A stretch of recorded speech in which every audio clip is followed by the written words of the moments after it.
Tak, je to dostatočne roztomilé. Bol tam papagaj, ktorý sa nechal škrapkať a prádal si pri tom jak mačička. Čo tu máme nabrúsené?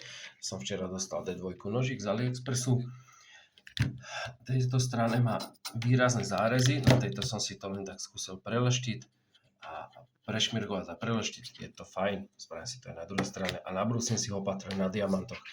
Tieto všetky nože, okrem tohto, majú strašný výrez tuto na začiatku. Keď to kolega brúsi, tak pravdepodobne tlačí na nejakú väčkovú onu brúsku a jak takto ide, tak na tomto mieste sa uberá najviacej materiálu, dosť často sa s tým stretávam. No a nožík teraz jednoducho nerežie, už je tuto 2 mm fúga, tam jednoducho neprežeme sa a tak ďalej. To na tej časti nejde tak. Takéto, keď mi dojde, to som rád, na tom sa môžem ukázať, to jednoducho zbrúsim, spravím novú fazetu na mechanické brúske a potom si to na diamantíkoch všetky 4 dorobím. Všetky 4 sú vlastne takto isto poškodené, aj tento je tak strašne výrazný.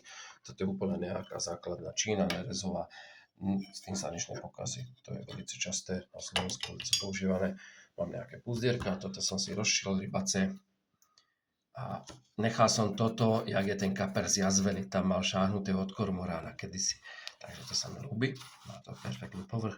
A toto je ešte obyčajná koža, na to ani tú rybaciu nebudem dávať, lebo ja to ich chcem odovzdať.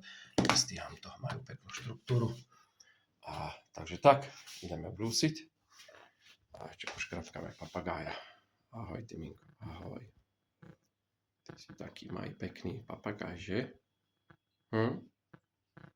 Áno, papagaj.